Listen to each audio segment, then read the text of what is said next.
The kitten slowly walked up to the woman's head and sniffed carefully. Then it opened its mouth and breathed out air it had held for 1,000 years. In the next second, the woman's pupils suddenly shrank, and she came back to life like a miracle. The kitten was already gone. The girl looked around in confusion and felt that the whole world had changed. The seagulls sounded super loud like they were diving right at her. She quickly raised her arm, but the birds were actually far away. Then a spider crawled past, and she could hear every tiny sound it made. She even saw the little hairs on its legs. She freaked out. Why were her senses so sharp all of a sudden? She crawled forward a bit like a cat, then slowly stood up. The girl quietly walked back to her place. She looked up at the second-floor window and, without thinking, jumped straight onto the balcony. She saw her muddy face in the glass. It looked familiar, but also strange. Suddenly, she punched the glass and quickly climbed inside. Behind her, the strange cat was watching. The next morning, the girl was woken up by the phone. She got out of bed, still half asleep, but fell straight to the floor. She had been sleeping on top of the bookshelf. She saw broken glass all over the floor and had no idea what happened. While she stood there in shock, the cat showed up again, looking like it wanted to say something. The girl grabbed the kitten and followed the address on its collar to take it home. The owner said she had brought back a rare Egyptian cat with magical powers. But the girl didn't believe her and was about to leave. Suddenly, the owner tossed a catnip ball. She caught it without thinking and started sniffing it like crazy. She only woke up after the owner took the ball away. After she got home, she started acting really weird. She ate several cans of cat food like she was starving. She couldn't sit still during phone calls and kept jumping around like she had endless energy. That night, the loud party noise came from across the street again. She used to stay quiet, but this time she went straight over to confront them. When they ignored her, she lost it. She kicked the door wide open, jumped onto the table, grabbed the beer tap hose and sprayed it all over the speaker until it shut off. Then she jumped right at the guy and shouted, "You hear that?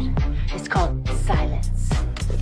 After getting a taste of total freedom, the girl couldn't stop herself, grabbed some scissors, and quickly gave herself a sharp bob haircut. Then she put on red lipstick, drew bold, dark eyeliner, and slipped into tight leather clothes. She turned into a sexy little wildcat and strutted out onto the street. She took her neighbor's heavy motorcycle, started the engine, and sped down the road. The ride felt amazing. A necklace in a store window caught her eye. She stopped to take a closer look and happened to see someone stealing inside the store. The girl gave a sly smile. The thieves, not knowing trouble was coming, kept smashing the counter. When they realized someone was watching, they loaded their guns without a word and fired wildly at the girl. But a cat's reflexes were 10 times faster than a human's. She had already moved like a blur. Then she came from the side and kicked both thieves down. When another one showed up, she moved with ease and dodged every obstacle. While the thief was still confused, she jumped and used him like a skateboard. In just a few moves, all the bad guys were taken down. The next day, the girl's bed was full of jewelry worth a fortune.